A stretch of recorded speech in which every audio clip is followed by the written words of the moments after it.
kamusta mga kalapatid, mga kapatid, mga kaburukato. So Sunday ngayon, happy Sunday sa lahat. And then, mamaya loading natin. So gumanda yung panahon ngayon. Chinek ko kanina ng madaling araw. So gumising tayo ng mga alas 4 para lang magmasid-masid sa panahon kung magbabago ba. So yun nga, may natanaw tayong magandang araw. So nagdesisyon na tayo na mag-toss kasi nga mamaya loading na natin sa club.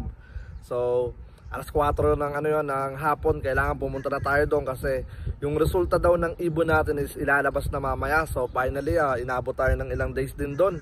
Kasi sa ibang club, after race, hapon na nakukuha na nila yung resulta. Pero dito sa amin is umaabot ng 2 days. Tapos pagka nagkaroon pa ng error, umabot pa ng 1 linggo. So sana patas lang, di ba? But okay lang, first time naman natin sumali sa club. And then ang 20 kaming tawag dito lumaro, tapos 13 lang ata yung mga nagpasa ng clock.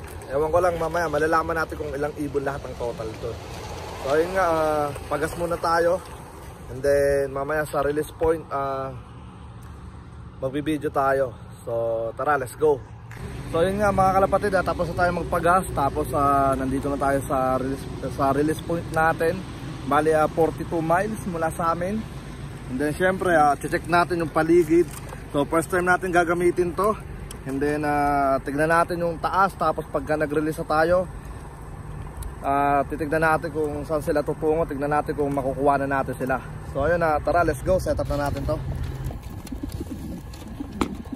So ito yung gagamitin natin, ang ating maywagang eroplano. Eroplano yun. So ganyan lang yan. Tapos nilagayan ng cellphone natin. Hirap talaga pag mag-isa ka lang. Kasama ko yung asawa ko nandun nag-aalmusal. So yun nga, setup ko muna to, then babalik ako ulit. Alright. So yun mga kalapatid, mga kapatid, mga kaburo ko to, nakasetup na yung natin, yung drone natin. And then tara, let's go. Tignan natin yung taas. Dahan-dahan tayong iangat natin yung ating drone. Go up, right there. Let's go. Ayun, habang inaangat niya, bali pinapakontrol natin ito sa ating prinsesa. So let's go sa pinakamataas. So yun, tignan natin sa right side. Ikot mo yung yung camera. Right side, let's go. So yun nga, ikot mo yung yan, lipat mo sa paikot, dahan-dahan. Alright.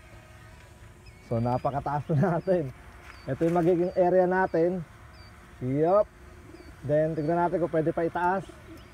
Taas mo pa ng pinakamataas. So napakaganda ng ng paligid. Alright. So and then ngayon medyo i-under natin siya ng onte. Papunta sa ilayo mo nga, igala mo nga siya ng onte. Alright, patingin nga ako. Yan, napakaganda ng area natin. Ayun So baba mo ng onte, parang nawawalan yata ng signal. Alright. So tutok mo sa akin ngayon sa pinakababa. Dali, para makita ng magre-release. Ito yung ito yung yan. Ayun tapos mo siya, iabante mo ng onte dito. So ayun nga mga kalapatid, magre-release na tayo ng ibon. So good luck sa mga ibon natin. And then wala pa itong makakain mula kahapon. Kain neto is pa pala, umaga pa, almusal pa nila. So nakaano sa release. Okay, good luck. And then mamaya lilipad daw dito 150 miles sa mga ibon natin. So exercise lang tong mga to. Ayun Alright. May abuli mo sila, tignan mo kung kung makikita sila lumilipad, dahan-dahan lang. Ayun So titignan natin kung saan sila ayun, may sumabay pa Alright. Ayun Ganda ng mga ibon natin at subukan ng asawa kong habulin sila kung saan sila pupunta. Then tutok mo lang sila pagka nakita mo na. Ayun, so good way. Tama yung ano, yung way na inaano nila, binabagtas. Kumbaga hanggang ngayon is hindi pa nila nakakalimutan talaga yung ano, yung 40 miles. So dapat pahinga silang Friday tuloy, Sunday. Dahil nga ano tawag dito, dahil sa race nga mamaya. But kailangan natin silang batakin. Kailangan natin ipaalala yung lugar kung saan sila dapat tinatawag na breakpoint. So ayun, tignan natin sa natin kung kita pa rin. May nakikita mo pa rin? Wala na. Ayun napakaganda ng area natin. So yung mga ibon natin hindi na umikot, dire-diretso na sila. And then napakagandang balita sa atin na hindi pa rin nila nalilimutan ang 40 miles. 42, yeah, air miles yun. Sa ground is 50 So yun nga mga kalapatid, tara let's go at babalik na tayo. And then bababa na rin yung drone natin. May baba na. Doon ka dali, pakita ka para ganun ka. So yeah, tara let's go, papakita daw muna tayo. And then nasa na siya, di ko na makita. Ayun So yep.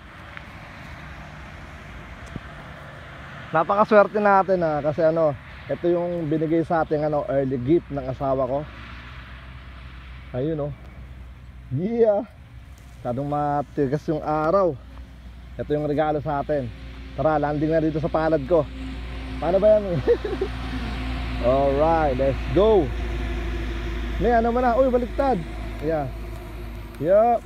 Peace out. Ako nga po pala ulit si Braggy. Landing mo na. So yun nga mga kapatid, mga kaburo ko to. Nandito na yung mga ibon natin. Mga kaburo ko to. Sakto dating natin. Dating din ng mga ibon natin. Ayun sila Ayun mukhang kompleto naman sila. Yup. Ayun, slow motion na. Saktong 1 oras. Maganda yung pinakita nila. Ayos, astig. Ayun So ang kailangan na lang talaga nila yung yung tawag dito malupit na landing pagka galing sa sa malayo. Kailangan marunong silang lumanding na maayos. Like yung di na sila iikot-ikot. Yun ang din natin na ituro sa mga ibon natin.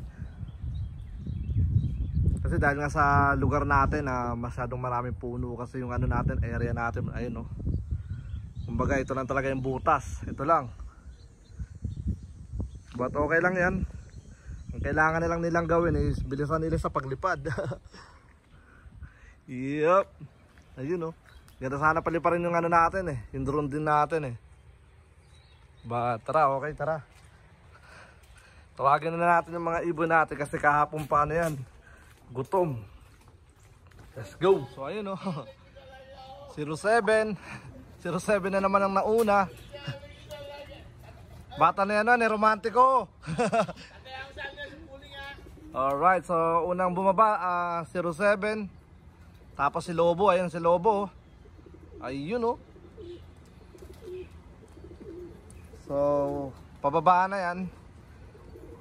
Mga yan masyadong lang talaga. Ano pa isa? 09. Ayun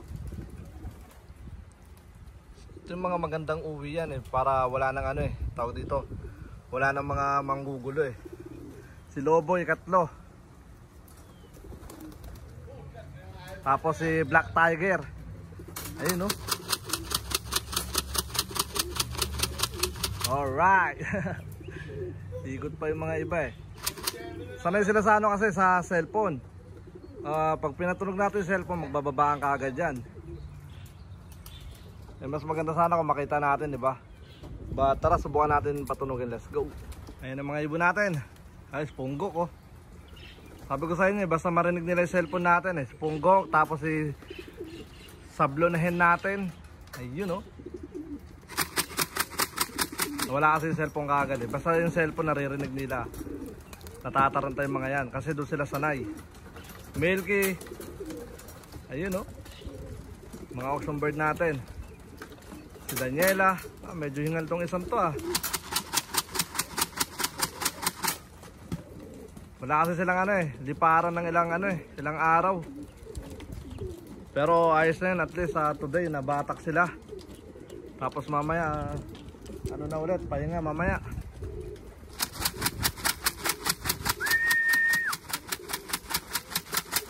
Si ano, si Brown, si Opal Katuka, Auction Bird.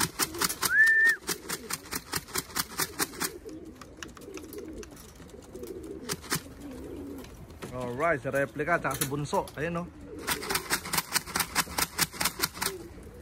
Mga baluto pagka nakakarinig ng cellphone eh. Pero pag yung mga ganito lang, tahimik, hindi sila masyadong sanay. Si Splash natin o.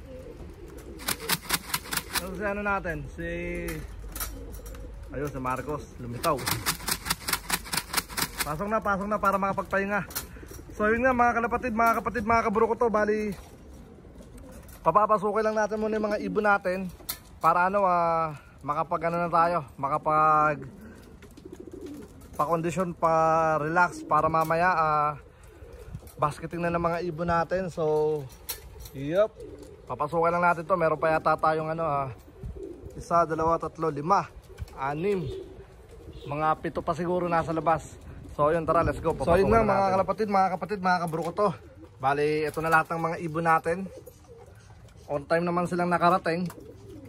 But parang napansin ko yung iba, no, medyo natanggalan yata ng pakpak. So ewan ko na lang bukas. Yup, tapos may napansin ako na hiningal, isa. Bali, 2 pala sila. Nasaan yung isa?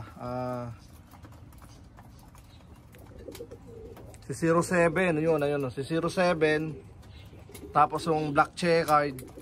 Tapos yung ano, yung blue bar white flight. Nasaan na yun? Ito yung kumakain. So siguro kahapon eh, ano lang talaga, medyo na ano sila. Tawag dito, nagutom yata siguro. Kasi nga kahapon malakas yung ulan. Nakapagpakain tayo, is ano na, umaga lang. Tapos pagdating ng hapon na nagasikaso tayo, bali nilagay natin kasi mga ibon natin doon. Tapos after nun is nakatulog tayo. And then hopefully makabawi ito ng lakas mga ibon natin para bukas. Bali unlimited dyan. But mamayang 2:00 kailangan matanggal natin yung patuka. Before siguro 2:00 wala na silang patuka. Para bukas sapat na ano na yun, energy nila. So yeah, good luck sa mga ibon natin. Ang isasalpak natin is still ano pa rin, still 27. Kasi ito siguradong dito makakauwi kung isasalpak natin yan. Dahil laging kinabukasan yan pagka malapit lang. But pwede rin natin sanang isabak, pero siguradong di uuwi yan si 62. Yep. So ayun nga mga kapatid, mga kaburo ko to. Pababayaan na natin yung ibon natin dito na makapag-relax. Hindi, mamaya na natin sila bibilangin. So kumpleto naman sila tignan. Dahil marami naman sila. But yeah, balitaan ko na lang kayo mamaya pagka basketing natin kung meron ba tayong kulang o wala. So yun nga, but pwede na natin bilangin pala. So bilangin ko muna, let's go. So yun nga mga kalapatid, mga kabro ko to. Kompleto naman yung mga ibon natin. Hindi, yep, mamaya na lang ulit. Hanggang dito na lang muna yung video natin. Ako nga po pala ulit si Brown G. At welcome sa aming channel. Peace out!